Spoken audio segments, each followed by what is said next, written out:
All right, let's go. Psalm 62. Psalm 62. All right. If you don't have a Bible, we'll have the text up on the screens behind me in just a little bit. We also have some physical Bibles kind of scattered around the room, little racks beneath the seats. If you don't own a Bible, we invite you to take that one home. The reason for that's incredibly simple. We believe that God uses His Word for all kinds of important things, but chief among those important things is that He uses it to reveal Himself to His people.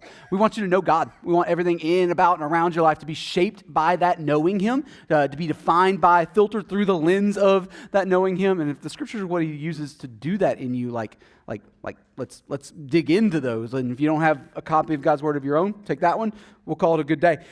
So we wrapped up our last series about 4 weeks ago now.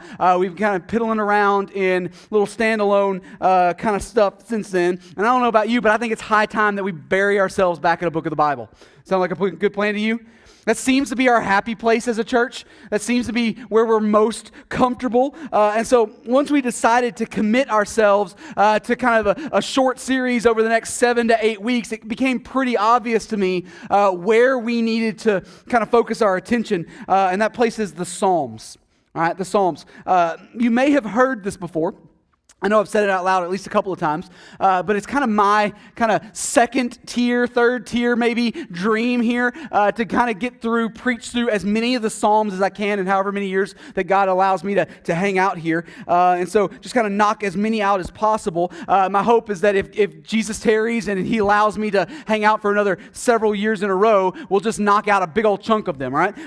We've knocked out several of them off the list so far over the last couple of years. We've already made a dent. And so with another 7 to 8 weeks, we can turn that dent into a slightly larger dent. All right? There's a lot of Psalms. I'm just going to be honest, not going to get through all 150 of them unless Jesus gives me like 80 years here. All right, but it's not just the timing. It's not just the goal that's driving this. The Psalms also lend themselves incredibly well to having a bunch of different guys stand up and own one. All right, kind of assigning them to doling them out as assignments to a bunch of different guys. And so this is my last Sunday here before I leave for an extended period of time, several weeks in a row. And so the idea that we can have multiple men in our church say, yes, I'll take this, and I'll take this, and I'll take this, that's a win-win for us. It's a big win-win for us. And so I think God is putting the pieces together here for us to be in a healthy place, and I'm excited about it. So now that I know we've talked about this in other times in the past, but it's been a while since we've been in the Psalms, and we got a lot of new faces around here. So let's talk about what the Psalms are in the most general sense for just a second. As a collective whole, the Psalms feel like they cover the entire range of human emotion, right? Like there's ups, there's downs, for good and for ill. The Psalm writers always seem to kind of wear their hearts on their sleeve. You get that? Those of you who have dug deeply into the Psalms, that's hard for me to process, though. Is anybody else like that? I come to the Psalms and I'm like, whoa, slow down, Tiger. All right? And so there are bits of the Psalms, there are pieces in the Psalms that make me go, I'm not sure I can follow you there. I tend to be more cerebral. I prefer a clear, logical flow, and I really, really like an application at the end. Go do this. And then so I can go do that and be successful, right? But the Psalms never try to give you that. They're not aiming for that. Whenever we're reading and preaching through a psalm, it's important to always remember to lean more towards what the writer feels or felt rather than what the writer did. Rather than giving a logical flow of this thing occurred or this thing is true, so therefore now go and live likewise, or go and see the world, view the world through this lens. The psalmist instead invites you into experiencing the heart and the struggle of God's people as they lived. And sometimes they're getting things really right. And a whole bunch of times they're getting things very unright. But it's always real. It's always genuine. As they attempted and usually failed to follow God and trust Him, as they attempted and usually failed to walk in righteousness, whatever is coming out of them at the moment, it's all laid out for everybody else to kind of read about and lean into and see. That's why we can sometimes finish reading a psalm and feel like we've been on a roller coaster, right? Like it's up, it's down. You get done with a psalm, and sometimes you're not sure if the writer needs like a high five or some kind of antidepressant. And I would genuinely hope that probably everybody in this room has moments where we can look at the raw emotion of the Psalms and kind of wonder what got into that person. I would hope that all of us find ourselves there in some place. Like if the Psalms never feel like overwhelming to you, over the top for you, like we should talk. Like I got a good counselor you can call. But listen, even if you're not the emotive type, even if you're the more cerebral and thoughtful one, like I also have no doubt at all that every one of us in this room has moments where we look at the Psalms and go, oh man, that rings true. I know exactly what that's like. That was Thursday for me, right? I get it. I think we can all point to moments in our lives where praise exploded out of us before we were able to put a filter on it. You have those moments? I've got lots of those moments. And I think we have other moments where we're not sure which way is up. Got lots of those moments too. And I think we've all got moments where it seems like celebration and sorrow blend together in a way that we can't even explain. Is that true of you? We're complex people. And so perhaps, here's my working theory, but perhaps God has preserved the Psalms for us because we're not all that different from His people all those years ago. We're a lot more like ancient Israel than we like to believe. Really big highs, really deep lows, with countless grand sweeps in between the two. So you ready to dig in? I think that while the Psalms may be hard to navigate in our more put together moments, I think maybe disciplining ourselves to lean in when we're kind of doing okay might be beneficial to us when we're not doing so okay. So let's start off by looking at the superscript. Some translations will include this as a part of verse 1. Others, like the ESV, don't. They'll keep it separate. But it is original to the text. And so let's look at it real quick. The superscript. All right, so, or some might call it the title. And it says this. It says, to the choir master, according to Jeduthun, a psalm of David. Do we even have it in our like presentation software? Yeah, so the presentation software didn't even include it. There you go. All right, so if you have a physical Bible, this is a benefit of that. There you go. All right. To the choir master, according to Jeduthun, a psalm of David. So right off the bat, we see three things in these short little few bits of words that we've got to talk about. Three things that we can learn. We can learn who the psalm is written by, who the psalm is written to, and most likely what the psalm is written like. All right. Who it's written by, who it's written to, and likely what it's written like. And so let's start with the easiest part. Who wrote it? David wrote it. King David, if you weren't sure. David is responsible for roughly half of the 150 Psalms in the Psalter. Apparently, David was a little bit of a songwriting machine. All right? I don't have that in me. Apparently, he had that in him. And sometimes the Psalms tell us when or where they were written, but we don't get that here. All right? We're just not told. Right? David says some things in the Psalm that cause us to believe that he is actively being attacked or oppressed by some kind of group of people who want him to fail. And so we can put some pieces together about some things, but we're also talking about David here, so it doesn't exactly narrow down the list. All right? David's got a lot of moments in his life where there are people on his tail. He's got a lot of drama following him. David's the kind of guy that always seems to have a problem following him around. And a big chunk of the reason why is because David's also the kind of guy that usually creates his own problems. Right? You know people like that in your life. People who always have drama because they create the drama. That's David. He gets you. Gets in his own way a lot. But we're not sure when in the timeline of his life that this psalm was, falls into when it was written. All we can do is speculate, but just know that there are some folks who want to give David a bad day. They're actively trying to tear him down. But we don't know just who it's written by. We've also got this weird part about it being according to Jeduthun. What do we do with that? Well, to be honest, we don't know. We've got some really smart sounding ideas, but nothing is actually locked down. We can't point to it and say, yes, Jeduthun means this, all right? Our best guess is that it's somehow denoting the style of the music. There's a couple of ways that can flesh itself out. Either A, Because Jeduthun is the name of some kind of musical style, musical notation, and so over time, like we've just lost the definition of whatever that means. And there are actually several words in the Psalms that are exactly in the same category. We just don't know what it means, but the way it's used, okay, musical notation sounds great. Whatever a Jeduthun is, whether it's fast or slow or loud or growing, whatever the musical notation we want, sure, assign that to it. All right. Option B, though, is another smart theory. Is that it's maybe the name of a real musician who has a certain identifiable musical style. And so by simply saying, play it like a Jeduthun song, everybody knows what that means. And we kind of have modern equivalents like that in our own day. Coldplay, Garth Brooks, Green Day, all of their songs sound the same. Right? The moment one starts on the radio, you're trying to figure out which Green Day song it is.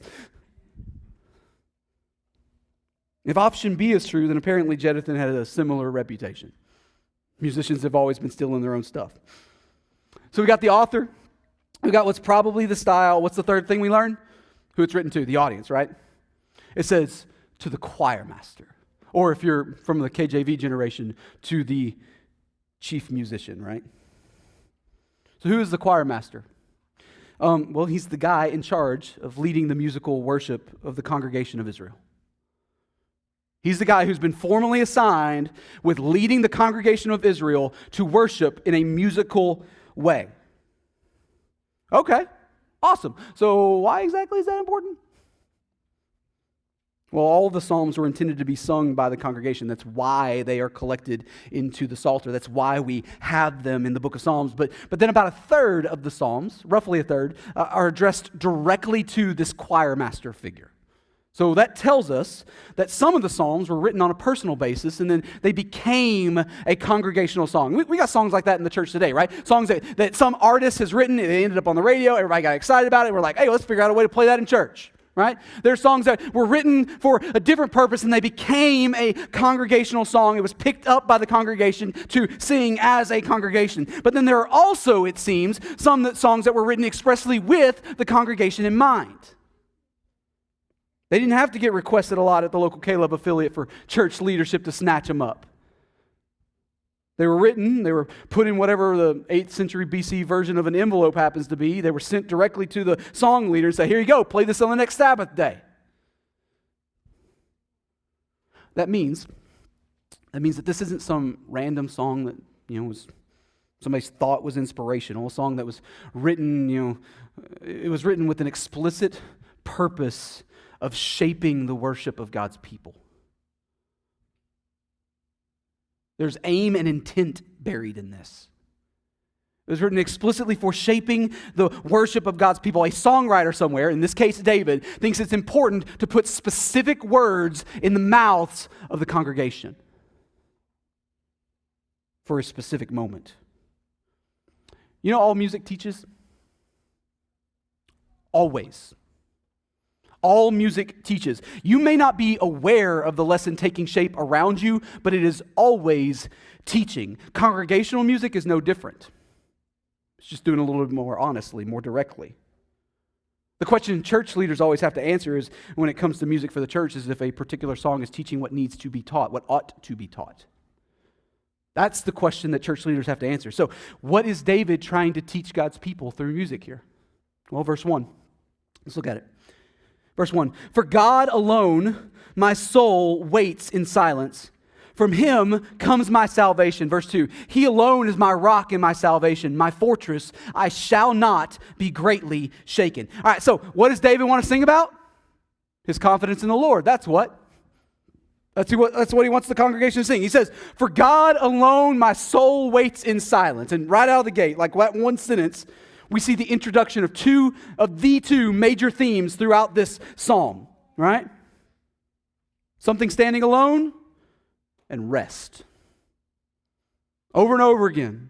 The idea buried there in the Hebrew word for that word silence, it means rest. That's what's going on. It's not merely the absence of noise or even the absence of the thing producing noise. Those of you with little kids in your house, you know for certain that quiet doesn't always mean good, right? I got little kids in my house. Oftentimes, quiet means bad. But that's not the note that David is striking here. He's not talking about mere silence. He's not talking about being quiet. He's talking about a restful silence that comes with having absolutely nothing to be anxious over. It is gone. It is gone. He's talking about one of those moments where the drama fades into the background because it finally occurred to you that it's not your responsibility to deal with it because someone else who's better than you has it handled. Oh, but I thought you said a moment ago that David's life was a train wreck and there were all kinds of problems always following him around. And this song was probably written during one of those times. Yeah, I did. And apparently, David isn't bothered by it. Not in the least. It's interesting. What else does he say? Well, he also says, from him comes my salvation. Who's the him? So in the midst of the chaos, David's moment of rest occurs when he remembers how he relates to God. That's where his rest comes from. He doesn't come to some grand realization that the problem isn't actually a problem, and he doesn't come to some moment where he figures out that the consequences that are bearing down on him aren't actually consequences at all. That's not at all what's going on. No, he remembers just for a moment that he has a refuge from the problem. That's what he realizes. And that's affirmed in the couplet in verse 2. It says, He, God, alone is my rock and my salvation, my fortress. I shall not be greatly shaken.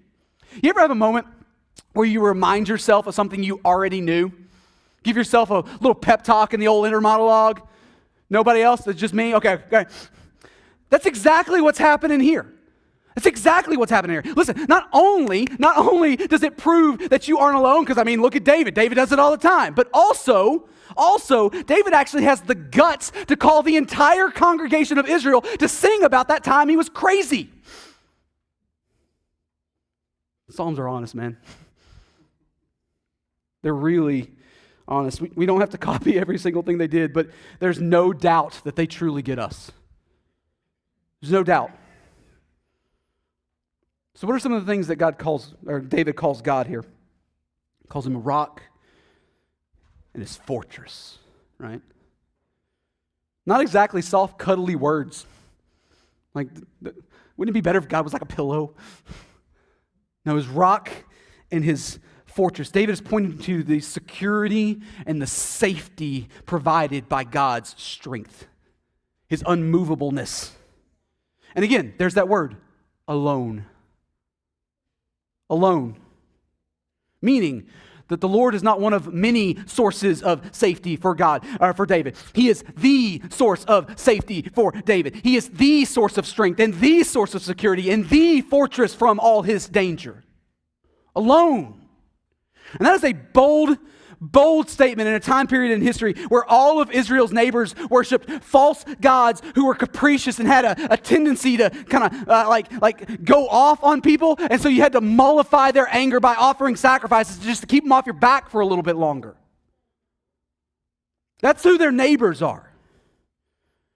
David instead, he sees the Lord as his refuge in the middle of the chaos. Instead of being a source of fear and worry for David, no, he is the source from all worry.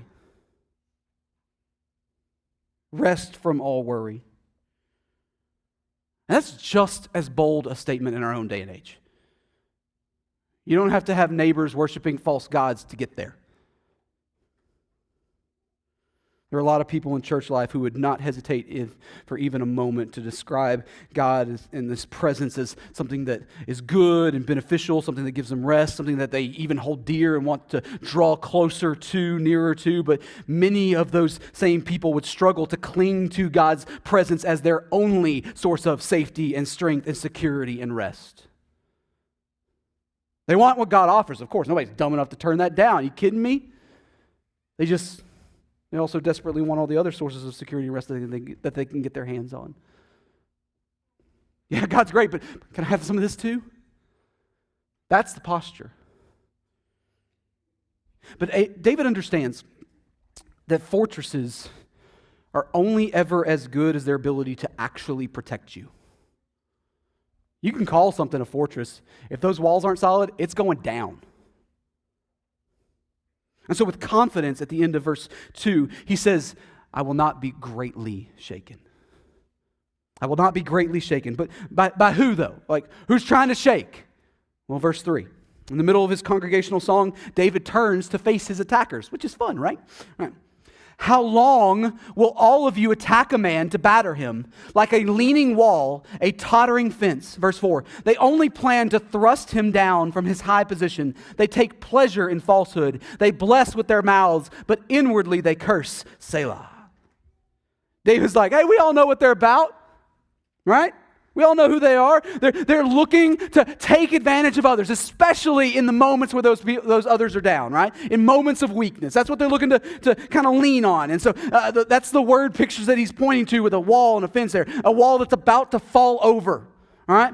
David, speaking to the attackers, David's like, hey, you're the kind of guy that comes along to push on the wall just to see what happens. You're looking to cause destruction. But then in verse 4, David shifts from the attackers to speaking to the audience about the attackers, right? You see that change? He speaks to the congregation. He says, hey, we know what their plan is, to thrust down those in leadership, those in high places. And we know what kind of nonsense they're going to pull in order to try to do it. Falsehood. That's what he says. They may bless with their mouths, but inwardly they curse, they undermine, they seek to divide people by setting them against one another. We certainly don't have anything like that in our own day and age, right? Never possibly relate to such antics in our world. Now, the most likely scenario is that David is writing the psalm while he is king of Israel. Which means, unlike you and me, David has all the power and authority he needs to put a stop to this. Like when I have people that are trying to come after me, tear me down, like I rarely am in a position to do something about it. David has everything he needs to do something about it. He's got all the authority that is required to make the problem go away and go away immediately, whether it be quietly in private or whether that be the big public declaration because the king of Israel said so. That's all David's got to do. If he wants the problem to go away, all he has to do is open his mouth. In this part of the world, in this part of human history, the monarch of the theocratic nation of Israel does not need to run his idea past anybody. He speaks, and it gets done.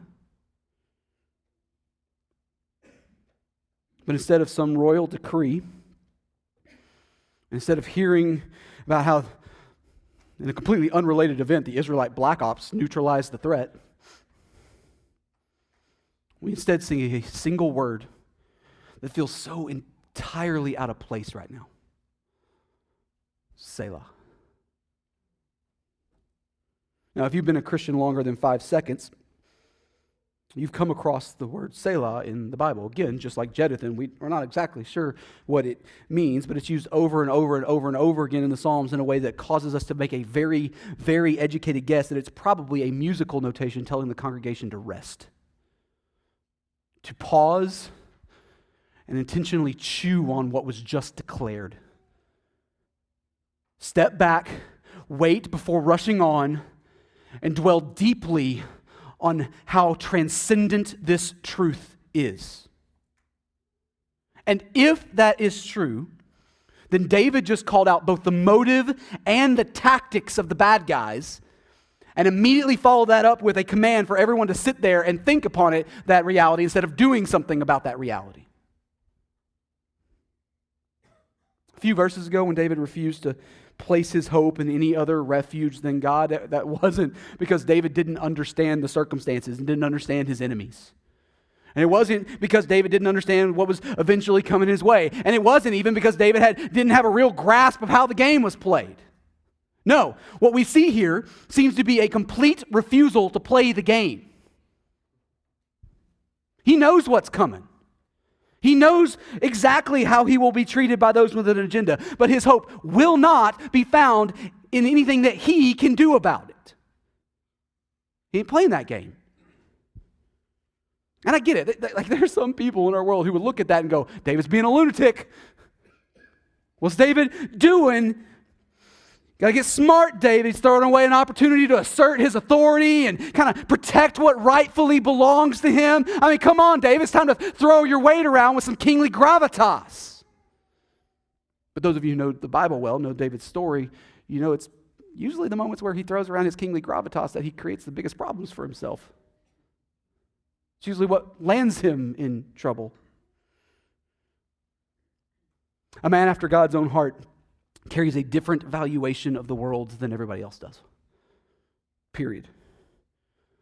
He often puts supreme weight on many things that those who don't know God would never consider valuable. And many of the things that the world thinks of are most important are oftentimes of no value at all to him. Sometimes even really seemingly big things like protecting what's rightfully yours from those with an agenda. But David isn't just sitting there doing nothing. He's not waiting to be walked all over here. He is resting in the one who is trustworthy to take refuge in.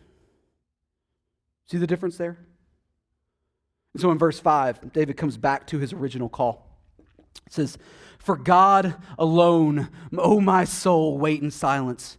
For my hope is from him. He only is my rock and my salvation, my fortress. I shall not be shaken. On God rests my salvation and my glory. My mighty rock, my refuge is God." So there are parts of this next little line that are verbatim of the first two verses. But then there are a few other places where there is a subtle shift that greatly amplifies what David said before. For starters, and it's really hard to see in the English, but the tone becomes way more emphatic. Way more emphatic. The translators of the ESV try to reflect that by adding the O to "O my soul." That O isn't really there in the Hebrew text. It's not there in the original. They do that to show that David ups his tone here. All right? That he grows in energy in what he is saying. All right? Another thing that we can point to is that the structure of the first sentence is different in the original. Again, you don't see it in the English, but it's there. It goes from God alone in verse 1 to alone God in verse 5. All right? So why does that matter? Well, because David seems to be racing as fast as he can back to his point. No. Alone, God, my soul waits in silence. God alone. No, alone, God. It's almost like he anticipates all the objections and he's doubling down as fast as he can in where he's going to put his trust. He cuts off all those who would seek to argue with him before they can even get out of the gate. There's a third difference that we can point to in these two sets of verses, and this one's easy to see in English. In verse 2, David says he will not be greatly shaken. But here in verse 6, the word greatly is gone. David says he won't be shaken at all. His confidence in God's care for him seems to be growing by the moment. And so in verse 8, David turns his attention to encouraging the congregation to take up that same trust. Look at it. "Trust in him at all times, O people. Pour out your heart before him. God is a refuge for us. Selah." So David writes a song to the congregation, for the congregation. He's got a very, very clear purpose for doing so. He wants to shape the worship coming out of God's people's mouth. And the message he puts in their mouth to sing is to remind them to place their trust in the Lord and in the Lord alone. He says, pour out your heart before him. That's an idiom that's used in several Psalms, but it's also one that's made its way all the way to our own day and age. Like, I don't even have to explain that, right? David tells the congregation to pray to the Lord, to lay yourself bare before him. Don't hold anything back. He's not just a refuge for me, he's a refuge for all of his people. Like, why would you not lean into the goodness and his great love for you? Pour out your heart to him. And then David says, Selah. Pause here and reflect deeply. And that pause is important, right? Like how often in our lives do we hear some massive truth about who God is and what he's doing, and that completely turns our world upside down, and then we just move on from there as if that truth only lasted for a moment. Are you guilty of that as I'm guilty of that? Like, we may have ears, but we don't often hear. David calls the congregation to place their trust in the Lord rather than anything else. Pause on that. Hear it as if he's speaking directly to our own congregation this morning. Like it might be counterintuitive for us to just run on back to whatever other things we were chasing after that's declared. So tarry here, to use the old-fashioned word. It calls us to rest. And then David launches right back into it. Look at verse 9. Those of low estate are but a breath.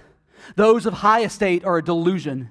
In the balances they go up. They are together, lighter than a breath. Put no trust in extortion. Set no vain hopes on robbery. If riches increase, set not your heart on them. There is a long, long list of things that we are often guilty of chasing after rather than putting our trust in God. And I think I can point to at least a few of the common things that we're guilty of here in this text. I think we can point to our health, our fame and our recognition, our power and influence over others, and our ability to produce.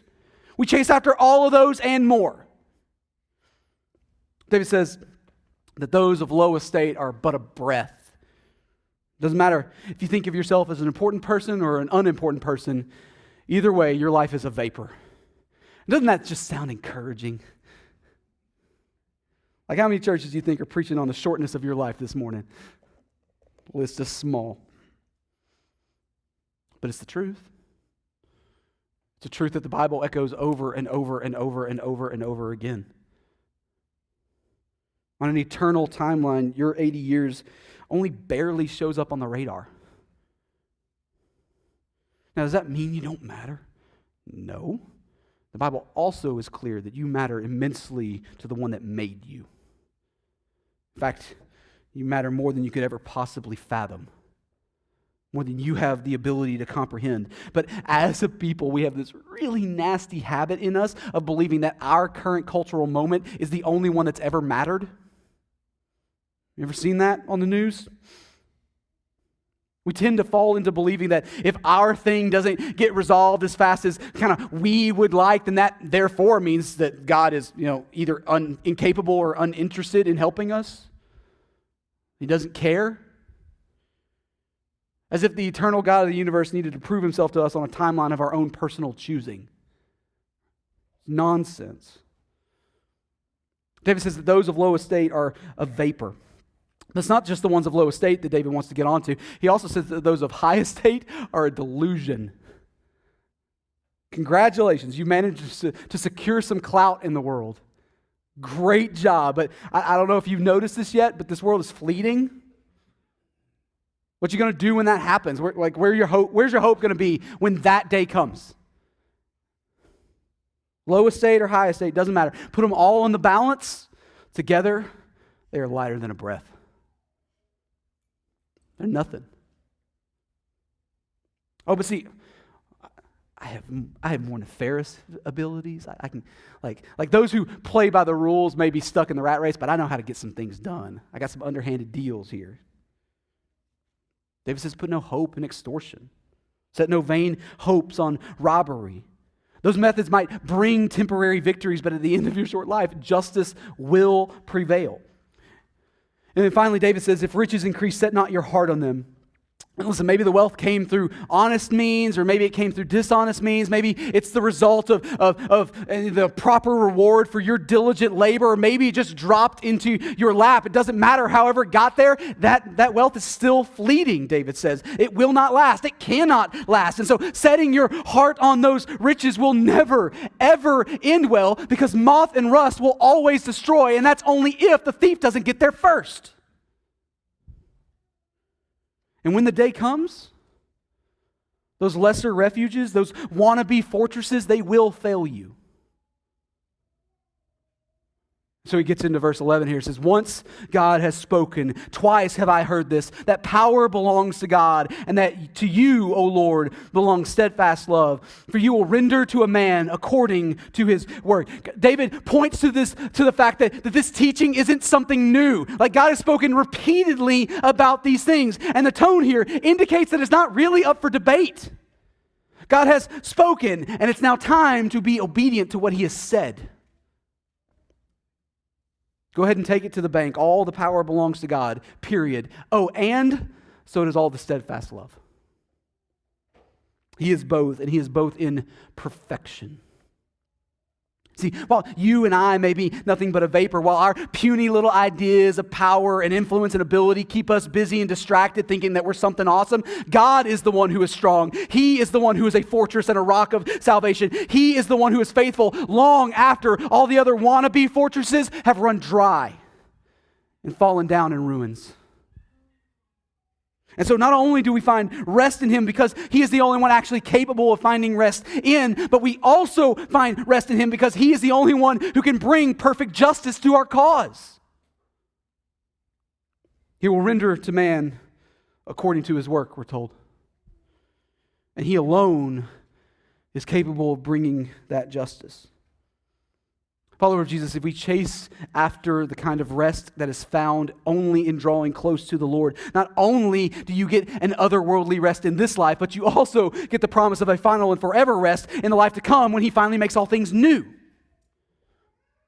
All other things we try to cling to fail in both, like all of those departments. All the things we try to chase after in order to try to secure safety and understanding and peace and all those things, they all fall short in both the temporary and the eternal departments. Jesus offers an infinitely better rest. He is uniquely qualified to deliver on what everything else only ever makes empty promises on. So what do we do with this stuff, right? We got a psalm calling God's people to press even harder into finding their rest in God. Okay, what do we do with that?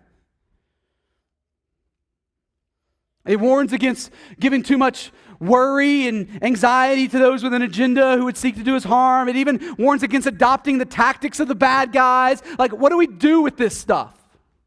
Well, a couple of things. For starters, we need to understand that the congregation is no different today than it was in David's story. Than it was in David's day. David saw a need to put this reminder in the mouths of God's people. He saw a need to shape their worship in this specific way. And so sing this to yourself. We need to be singing this to ourselves. Why? Because we're prone to forget it. That's why. We're incredibly prone to forget it. We're prone to let our eyes drift from the one who can actually provide us with the rest and security that we long for. We're prone to chase after things that make a whole lot of empty promises, but somehow never ever seem to deliver on those promises.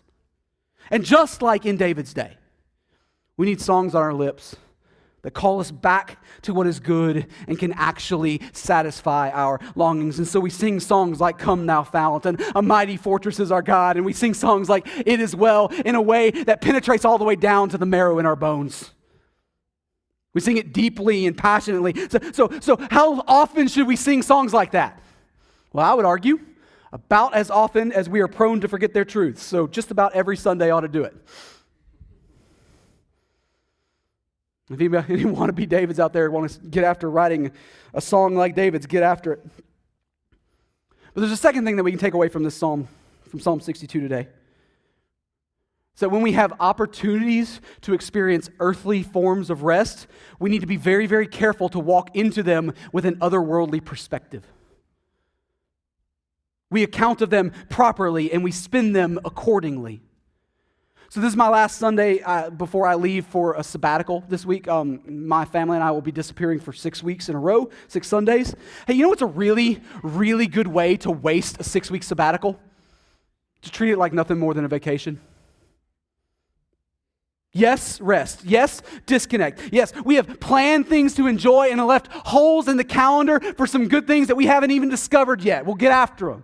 For those of you who are worried, we're on it. Don't worry. But vacations alone, no matter how long, no matter how exotic, whether simple, whether all-inclusive, vacations alone can never, ever satisfy what God has designed to be satisfied by His holy presence alone. Period. They don't have the legs for it. Knockoffs don't work. You ever come back from a vacation and you felt like you needed a vacation to get over it? Maybe there's something eternal to that. Maybe God is teaching you something important in that moment. Maybe it's a pointer to something that needs to change. Some of you may be ducking out of here in a few weeks to enjoy some disconnect of your own. That's a good thing. That's a good thing. But good things cannot fill holes that eternal things were meant to fill. So don't go chasing this summer after wannabe promises. that never work. Instead, leverage those opportunities to dig into the real source of rest in ways that normal rarely offers you. That's how you use those moments. If you're here this morning and you're a follower of Jesus, our response is the same as it is every single week. We repent of sin and we lean into what God is revealing about himself in the text. He's good, man. He is good. He is infinitely more good than we realize, let alone pay attention to.